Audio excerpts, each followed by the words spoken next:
सभी साथियों को जय जोहार। मेरा वक्तव्य शुरू होने से पहले मैं ये जो धरती है बासिया सरपोटा की धरती को नमन। इस मंच पे जो जिनकी प्रतिमाएं लगी हैं, इन सारे महापुरुषों को मेरी ओर से नमन करना चाहूंगा। जिस महान व्यक्ति ने हमारे भारत देश का एक महान संविधान बनाया है, विश्व का सबसे बड़ा जो लिखित संविधान बनाया है, बाबा भीमराव अंबेडकर जी को नमन। उस संविधान में आदिवासी समाज का प्रतिनिधित्व करने वाले जयपाल सिंह मुंडा जी को नमन। और इस आदिवासी इलाके के अंदर जब राजा रजवाड़ा अंग्रेजों का जो शासन चलता था, उस दौरान एक भुखमरी चलती थी। तो रॉबिनहुड पांडे के नाम से जो अमीरों को लूट के गरीबों को, जो भुखमरी से जो मर रहे थे लोग, उनको खिलाने का काम करते थे। उन रॉबिनहुड पांडे टाटा मामा को नमन करना चाहूंगा। इस पूरे इलाके में अगर बत्ती के क्षेत्र में बात करें और बत्ती के माध्यम से, शांति के माध्यम से आदिवासी समाज के अंदर जन जागृति लाके अंग्रेजों और राजा रजवाड़ों की गुलामी से बाहर लाने का काम किया। गोविंद गुरु महाराज को भी नमन करना चाहूंगा।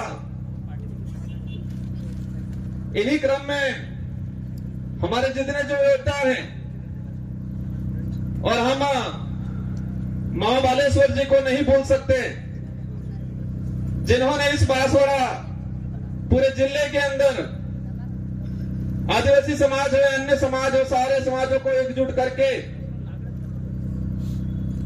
यहाँ के हक अधिकार को लेके इस क्षेत्र में काम किया। उनको भी नमन करना चाहूंगा। और मैं कोशिश करूंगा कि जितने जो महापुरुषों के मैंने जो नाम लिए, और महापुरुषों के जो विचार थे,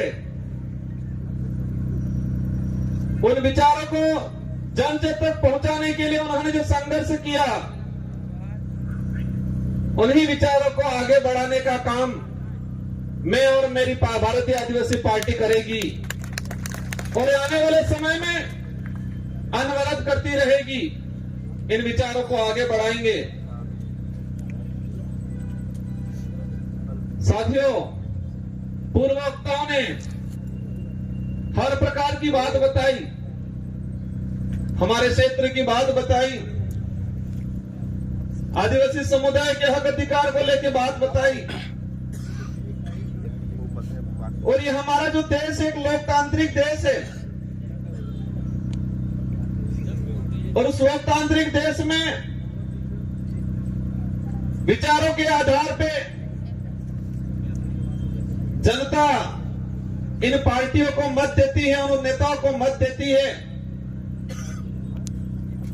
और विधानसभा लोकसभा में भेजती है। आज मुझे भी 84 की जनता ने दूसरी बार विधायक बनाया, और वो भी राजस्थान की 200 विधानसभा के अंदर। उस दौरान 199 विधानसभा में एक साथ चुनाव हुआ था, और उसमें परसेंटेज के मामले में सबसे अधिक मतदान 84 की जनता ने मुझे बहुमत देकर जिताया था। उससे पहले 2018 में मुझे जिताया 84 की जनता ने। और आज मेरा सौभाग्य है, डूंगरपुर बांसवाड़ा की जो जनता है, उस जनता की भावना थी कि ये व्यक्ति हमारे इस क्षेत्र का आदिवासी समुदाय के हक अधिकार की बात को लेके, एससी समुदाय के हक अधिकार की बात को लेके, माइनॉरिटी समुदाय के हक अधिकार की बात को लेके और साथ ही इस क्षेत्र के अंदर अन्य समुदाय जो मानवता में विश्वास करता है, इन सारे लोगों की जो भावना है, उनकी बात है लोकसभा में ये व्यक्ति पहुंचाएगा। ये आपने विचार किया और आपके विचारों से हमारे पार्टी की जो सिलेक्शन प्रणाली है, इस भारत आदिवासी पार्टी में हाईकमान नहीं होता है और इस पार्टी में हाईकमान आम जनता, आम कार्यकर्ता होती है। और आपकी भावना के अनुरूप मुझे इस लोकसभा क्षेत्र का सांसद प्रत्याशी बनाया और मैं उम्मीद करूंगा कि जिस भावना से आपने मेरा सिलेक्शन किया है, उसी भावना से मेरा इलेक्शन भी करोगे, ये मुझे उम्मीद है आप सबसे। मैं आप सबको भरोसा भी दिलाना चाहूंगा, इस देश को आजाद कराने में, इस क्षेत्र के अंदर आजादी से पहले जो शोषणकारी नीति वाले लोग थे, उनके खिलाफ ये जितने जो महापुरुष हैं, उन महापुरुषों ने अपने विचारों के माध्यम से इस क्षेत्र में जन जागरण किया, लोगों को जागरूक किया और अपने हक अधिकार के प्रति लड़ने के लिए प्रेरित किया। और मैं वही विचार, ये जो महापुरुष हैं, उन महापुरुषों के जो उद्देश्य थे, इन उद्देश्यों को उन्हीं के विचारों के माध्यम से मैं पूरे करने की कोशिश करूंगा। साथियों, आज का जो कार्यक्रम है, अनुसूचित क्षेत्र में आरक्षण व्यवस्था, आरक्षण को लेकर महासम्मेलन,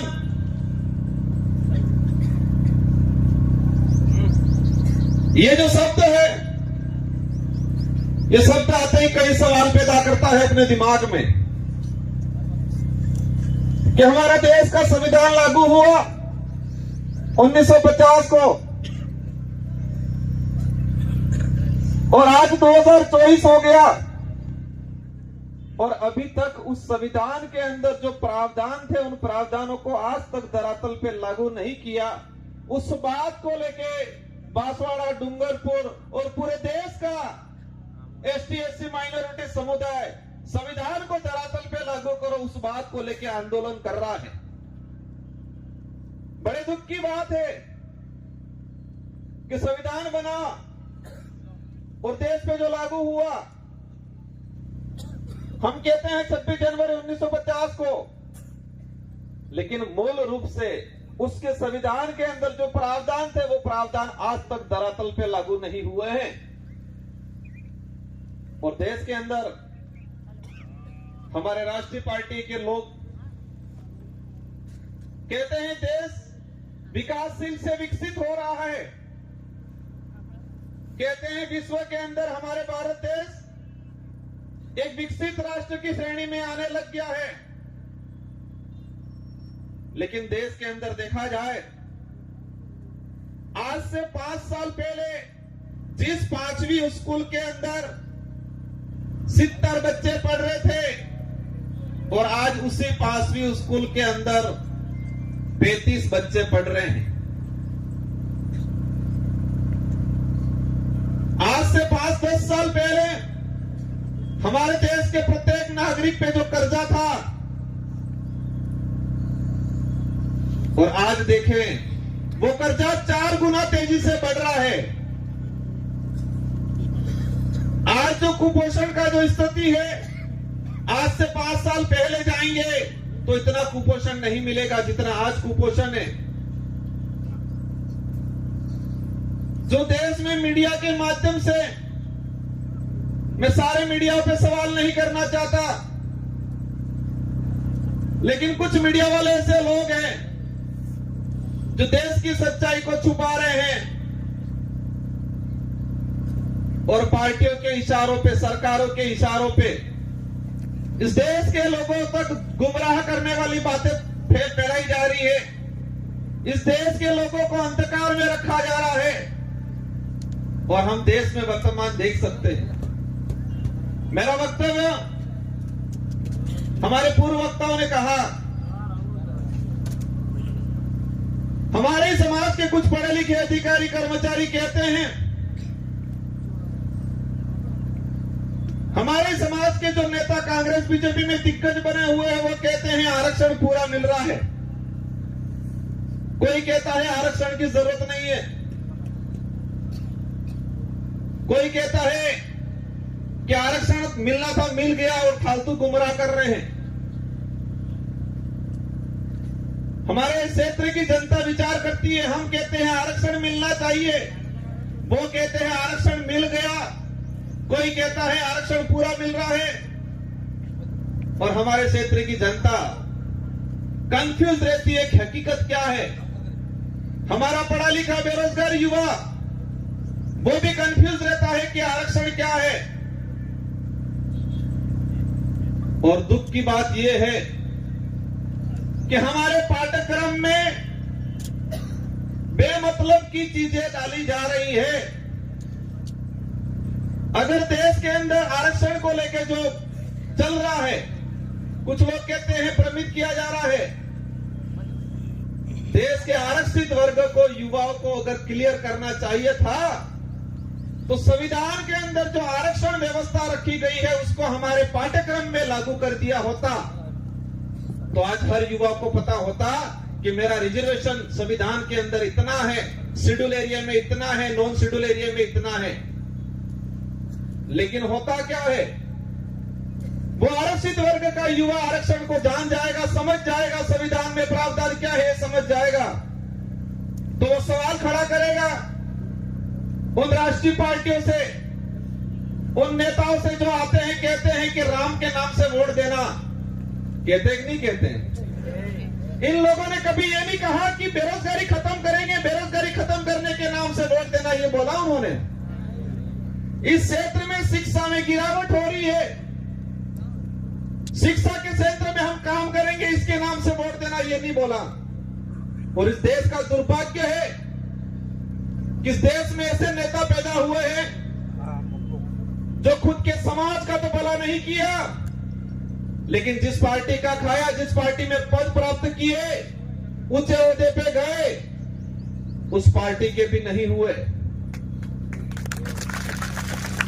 जिस पार्टी के अंदर गए हैं उनको कहना चाह रहा हूं कि जो व्यक्ति उनके समाज का नहीं हुआ, जो व्यक्ति उसकी पार्टी का नहीं हुआ, वो तुम्हारा कतई नहीं हो सकता है।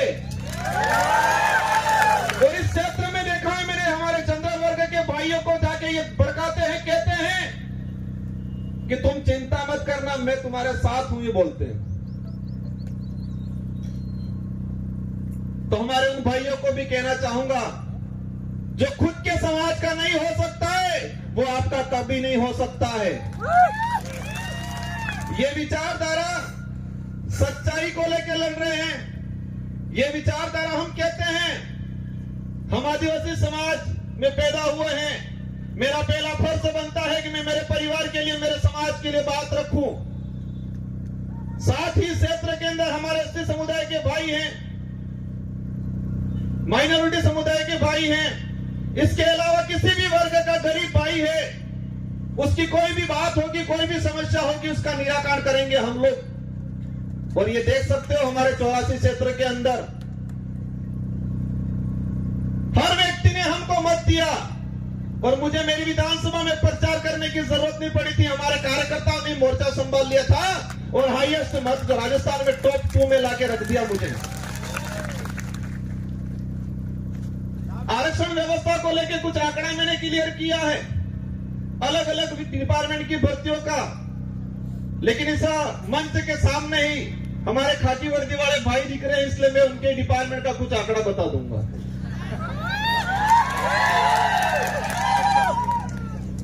मैंने एक लेटर लिखा था 2020 में कि अनुसूचित क्षेत्र के अंदर आरक्षण व्यवस्था को लेकर 2013 के अंदर जो अधिसूचना जारी की है वो इस क्षेत्र के लिए काला कानून है, ये वर्ड यूज किया था मैंने अनुसूचित क्षेत्र के 1700 सरपंचों को पत्र लिखा था, सारे एमएलए एमपी को पत्र लिखा था, पूर्व एमएलए प्रधान को पत्र लिखा था।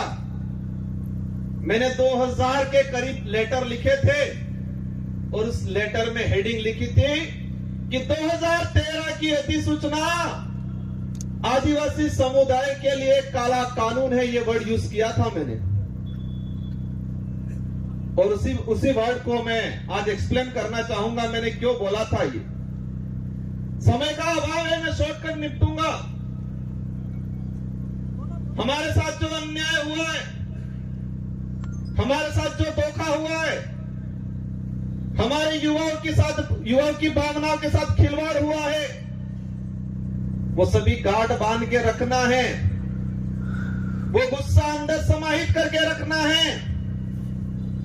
और जब लोकतंत्र में एक अवसर आता है हर 5 साल में, उस दिन ये बदला एक साथ लेना है और उनका रगड़ा निकालना है।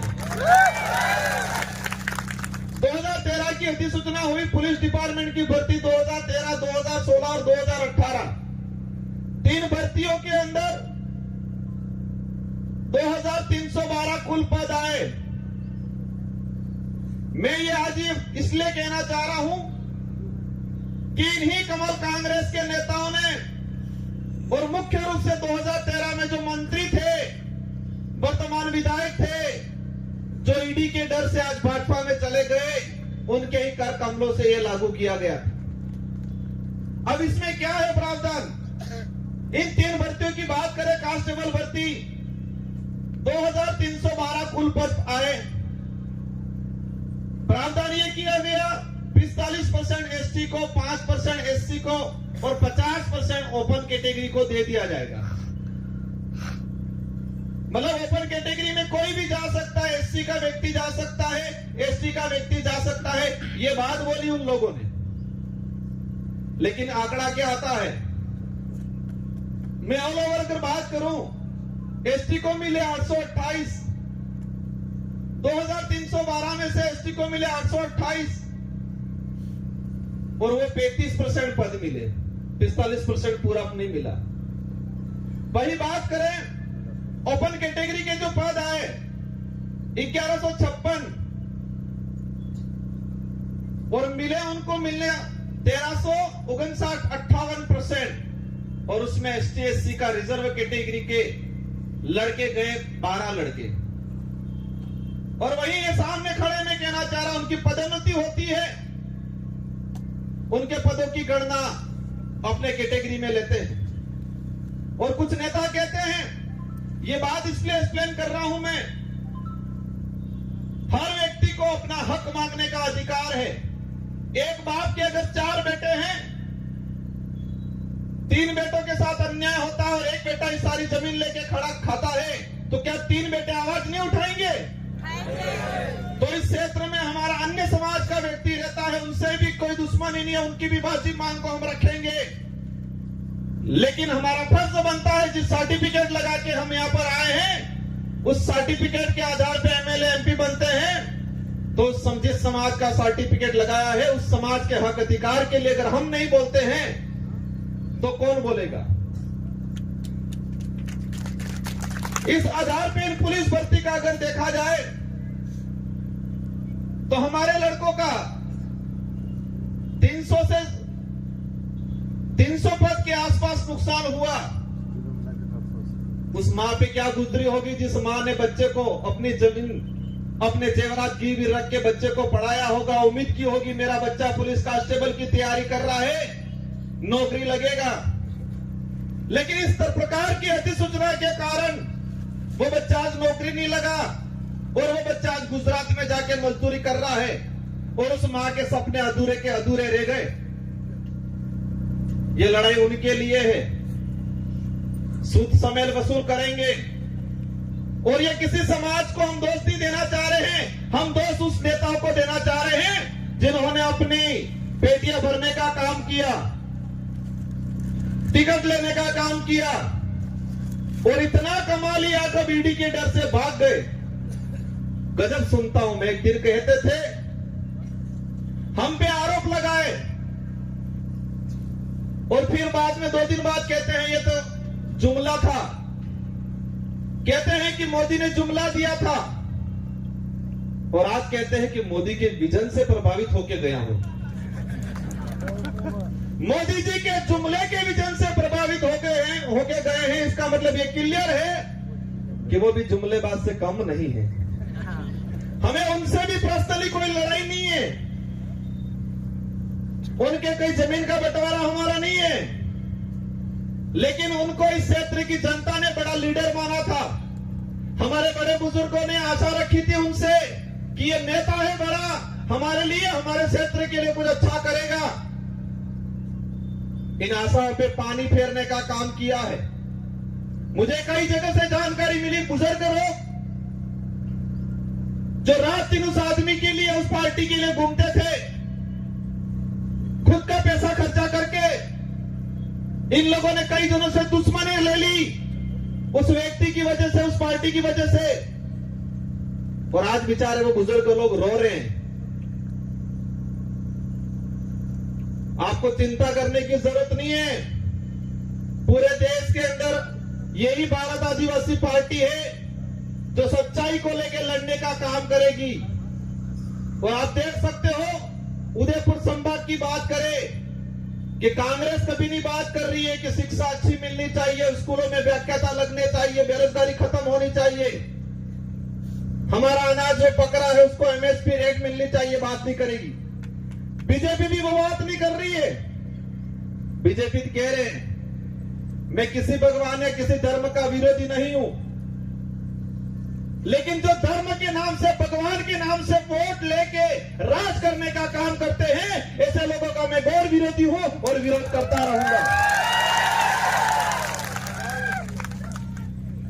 यहां पर हुआ था, जिनको आज हम ज्ञापन देने जा रहे हैं, ये माही विस्थापित होके लोग कटनावर पे, ये माही डैम से विस्थापित होके लोग प्रतापगढ़ में रह रहे, आपके आसपास तो रह रहे, लेकिन मध्य प्रदेश के नीमच के अंदर लोग रह रहे हैं। और जो ये डांस ऑफ इंडिया में जो 5 बच्चियां गई थी, जिनका आपने सबने नाम सुना होगा, गली गर्ल्स के नाम से जो लड़कियां है, नीमच में रहती है, झोपड़ियों में रहती है, उनके माँ बाप मजदूरी करते हैं, आज तक भी उनको जमीन का पट्टा नहीं मिला है। वो नीमच के नहीं है, ये माही से विस्थापित होके गए हुए लोग हैं। और आज कह रहे हैं हमारे यहाँ के लोग विस्थापित होके गए, उनको जमीन नहीं मिला आज तक। हमारे इन महापुरुषों ने अपनी जान गंवा दी इस क्षेत्र में सामाजिक जन जागरण के लिए, हक अधिकार के लिए। उनके नाम से नामकरण नहीं करना है, और ऐसे नाम से नामकरण करना चाह रहे हैं। करना है तो इस क्षेत्र में जो लोग थे, किसी भी समाज का व्यक्ति हो, एससी का हो, ओबीसी का हो, किसी भी जिस व्यक्ति ने इस क्षेत्र के लिए काम किया है, मामा बालेश्वर आदिवासी नहीं थे, लेकिन आदिवासी समाज आज उनको भगवान की तरह पूछता है, क्योंकि आदिवासी के लिए काम किया। हम हर उस व्यक्ति का, हर उस समाज का सम्मान करेंगे जो मानवता में विश्वास करता है, और उस हर व्यक्ति और उस हर धर्म का विरोध करेंगे जो छुआछूत, भेदभाव, उच्च नीच करता है, उन सबका हम विरोध करेंगे। क्योंकि ये देश संविधान से चलता है। और आज बात करें, एक नारा लगाया जा रहा है 400 पार। क्या नारा लगा रहे हैं? 400 पार। अंग्रेजों और मुगलों ने इस देश को कम लूटा था, उससे भी खराब स्थिति से ये लोग इस देश को लूट रहे हैं। इसका असर आदिवासी या एससी को ही नहीं है, इसका असर पड़ेगा हर वर्ग के व्यक्ति को, आने वाले समय में भुगतना पड़ेगा। ये लोग बहुत बुरी तरीके से इस देश को लूट रहे हैं। एक वक्त था 2013 के अंदर वो नारा लगाते थे वही वो व्यक्ति कि न खाऊंगा न खाने दूंगा, और आज जितने देश के अंदर खाने वाले लोग थे, उन सबको वो साथ में मिला के कह रहे कितना लाओ लाओ, बंटवारा करते हैं। ये सारी बातें होगी, लेकिन हमको करना क्या है? हमको उनको सबक सिखाना है, उन नेताओं को एहसास कराना है कि ये राजतंत्र नहीं, ये लोकतंत्र है, और इस लोकतंत्र में संविधान ने जनता को ताकत दी है, जिसे हम लोकतंत्र की कुंजी कहते हैं, जो वोट है। और हर 5 साल में उसका अवसर आता है। आज मुझे कहते हैं एमएलए साहब बहुत बड़ा दिग्गज आदमी है, बहुत पैसा है, कहते हैं टक्कर लेनी पड़ेगी, ये कहते हैं। मैंने कहा मैं नहीं लड़ रहा हूं, डूंगरपुर बांसवाड़ा की जनता चुनाव लड़ रही है और ये जनता पैसों के लिए चुनाव नहीं लड़ रही है। ये जनता सुख सुविधाओं के लिए मेरे साथ नहीं है, ये जनता स्वाभिमान के लिए है। इस जनता के अंदर जो साथ मेरे साथ जुड़ रहा है, संगठन के साथ जुड़ रहा है, उस प्रत्येक व्यक्ति के अंदर स्वाभिमान जगा है, अपने आने वाली पीढ़ी के लिए कुछ कर गुजरने की ताकत जगी है, इसलिए मेरे साथ जुड़े। और देश के इतिहास उठा के देख लो, आजादी से पहले भी जो राजा रजवाड़ा या मुगलों की सेना होती थी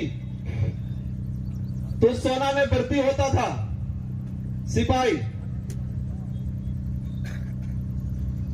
तो सैलरी के लिए होता था, तनख्वाह मिलती थी, या किसी राजा से एग्रीमेंट होता था, सहयोग में पूरी सेना भेजता था तो रियासत क्षेत्र की कुछ जमीन को लेकर सौदा होता था।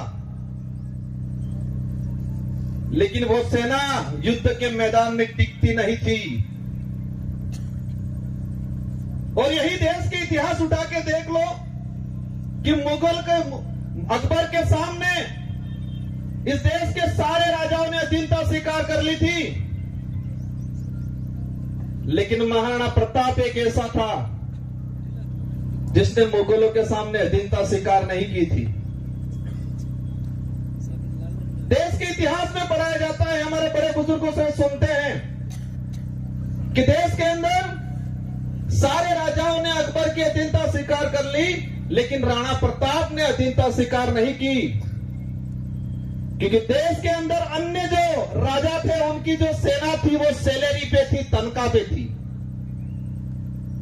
देश के अंदर जो अन्य राजा थे उनके सहयोग में आई हुई सेना कुछ जमीन की लालच में आई थी मदद करने, लेकिन राणा प्रताप के साथ में जो सेना थी वो तनख्वाह वाली सेना नहीं थी, वचन वाली सेना थी, और वो भीलों की सेना थी। किसकी सेना थी? भीलों की सेना थी, पठानों की सेना थी। अगर वो तनख्वाह वाली सेना होती तो युद्ध के मैदान में टिकती नहीं। वो स्वाभिमान के लिए, अपने वचन के लिए गई थी राणा प्रताप के साथ, और इसीलिए देश के अंदर महाराणा प्रताप के नाम से उनको जाना जाता है। और उनके भाई थे शक्ति सिंह और जगमाल, वो भाई भी उनके साथ में नहीं थे। इससे यह सिद्ध होता है कि महाराणा प्रताप को किसने साथ दिया। उनके परिवार के लोग भी हट गए थे, वो भी मान सिंह की गोद में जाके बैठ गए थे। उस कुल के लोग हैं ये। और मुझे पता है कि इस कांग्रेस और बीजेपी के बहकाव में आके उनसे पैसा लेके ये काम नहीं करेंगे। ये लोग स्वाभिमान के लिए काम करेंगे, ये वचन के लिए काम करेंगे, आने वाली पीढ़ी के लिए काम करेंगे। मेरी बात को आप समझ गए होंगे कि हमारे लोगों ने महाराणा प्रताप को वचन दिया था, तनख्वाह नहीं ली थी, फौज में हमारे लोग भर्ती नहीं हुए थे, तनख्वाह की बेसिस पे नहीं हुए थे, पूरा गांव के सिपाही लोग, जवान लोग गए थे, वो वचन दिया था। और इस लड़ाई में, इस मैदान लोकसभा क्षेत्र में मुझे उम्मीद है पैसों वाली सेना नहीं टिकेगी, वचन वाली सेना टिकेगी, क्योंकि उनके साथ जो सेना है वो पैसों वाली सेना है, तनख्वाह वाली सेना है, तहरी वाली सेना है, और हमारे साथ वचन वाली सेना है, स्वाभिमान से जीने वाले लोग हैं। बातें बहुत सारी अंत मंच आएंगे, उस पे करेंगे। हमारी लड़ाई सीधी सी है कि इस क्षेत्र में संविधान के अनुरूप आरक्षण लागू हो जाए। यहां का कलेक्टर, एसपी, संभागीय आयुक्त क्लियर कर दे कि संविधान के भाग इसमें 5वीं अनुसूची के तहत क्या प्रावधान है, कितना आरक्षण मिलना चाहिए। आरएस भर्ती की अगर बात करें, हमारी जो मांग है दूसरी, प्रशासनिक सेवा के अंदर हमारे यहां के लोगों को प्रतिनिधित्व मिलना चाहिए। हमको लेलू पोस्ट दे दिया, दिनेश सेवा के अंदर भर्तियां देंगे, पद देंगे। और उसमें भी मैंने देखा 3 भर्तियां 2013, 2016, 2018। अनुसूचित क्षेत्र के अंदर दिनेश सेवा के 109 पद आए, एसटी के लोगों को मिले 42, ओपन कैटेगरी में गए 67 और एससी समाज को मिले 0 और ओबीसी वालों को तो पता ही नहीं है कि हम है कौन, हम आते कहां है वही नहीं पता है उनको। और मैं कहता हूं इस क्षेत्र से अगर ओबीसी की किसी ने आवाज उठाई थी, राजकुमार रोत ने उठाई थी। हम हर व्यक्ति की बात करेंगे, लेकिन हमारा हक किसी को मारने नहीं देंगे। एससी समुदाय को 0 सीट तीनों भर्तियों में और दिनेश सेवा के अंदर 67 पद आए, उसमें एसटी एससी रिजर्व कैटेगरी का एक लड़का नहीं गया। हमारे साथ 13 से 14 दिनेश सेवा के आरएस अधिकारियों के पद मारे गए। इसका गुनहगार कौन? जो ईडी के डर से भाजपा में गए वो है। ये लड़ाई बेरोजगारों की लड़ाई है। ये लड़ाई हमारे क्षेत्र में शिक्षा के क्षेत्र में क्रांति लाने की लड़ाई है। हम सबको लड़ना है। ये चुनाव जीतने तक का उद्देश्य नहीं है, नारे लगाने या पार्टी का नाम लेने तक का उद्देश्य नहीं है। हमको हमारा समाज बचाना है, हमारा देश बचाना है। ये देश का संविधान अधिकार देता है हर व्यक्ति को, हर समाज को अपने हक अधिकार की बात करने का अधिकार है और करना चाहिए हर व्यक्ति को। लेकिन हमारे यहाँ के नेताओं ने इस क्षेत्र को बर्बाद करने का काम किया है। मुद्दे अनेक हैं। ये 400 पार का जो नारा लगा रहे हैं, उस नारे को समझना। इन लोगों की चाल है ये संविधान बदलने की, संविधान को खत्म करना चाहते हैं। और आप सुन लेना, अभी एक उदाहरण है कि 26 जनवरी पे बाबा साहब अम्बेडकर और सावित्रीबाई फुले की तस्वीर लगाने से टीचर को एपीओ कर दिया जाता है। जिस पार्टी को बाबा साहब अम्बेडकर और सावित्रीबाई फुले की तस्वीर से दिक्कत है, वो देश का भला कर सकते हैं क्या?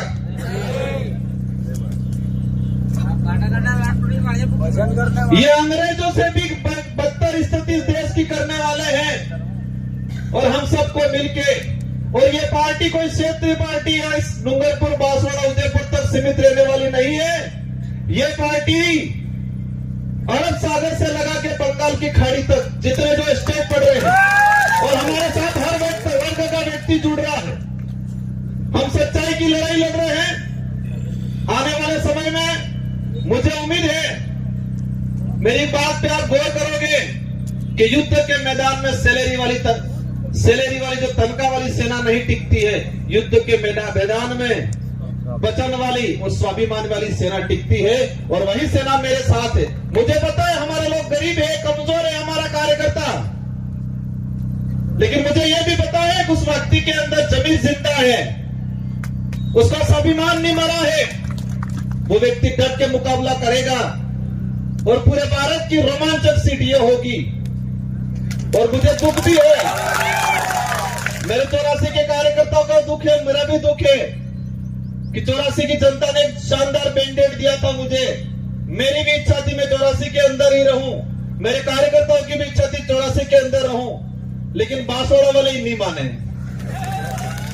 और आपको ये तिरवाने का काम करना है और ये बेड़ा पार करना है। इन्हीं शब्दों के साथ आप सबको धन्यवाद। एक बात और बोलना चाहूंगा, देश के अंदर भाजपा के नेता बहुत प्रताड़ित थे, और विशेषकर बांसवाड़ा में जो भाजपा के नेता बेचारे बहुत प्रताड़ित थे, हमसे भी ज्यादा प्रताड़ित थे। बचपन में बच्चा रोता था, मां कहती थी भूत आ जाएगा सो जाए। और यहाँ भाजपा के नेता इतने प्रताड़ित है, हल्का सा बेचारा कुछ करता है, कहते हैं ईडी आ जाएगी, चुप हो जा, आ जाओगे तो ईडी आ जाएगी, मोदी जी की ईडी आ जाएगी, चुप हो जाएगा। वो चाहता बहुत कुछ है बेचारा, पर अंदर से डर हुआ है। उनको भी कहना चाहूंगा, आप चिंता मत करो, आपके विचारों को यहाँ रखने का अवसर मिलेगा। इस संगठन के साथ जुड़ो और इस क्षेत्र की जनता के लिए, युवाओं के लिए, हक अधिकार के लिए आगे बढ़ो। हम आपके साथ में लेकर चलने का काम करेंगे। इन्हीं शब्दों के साथ आप सबको धन्यवाद, आभार। जय जवाहर, जय भारत, जय संविधान।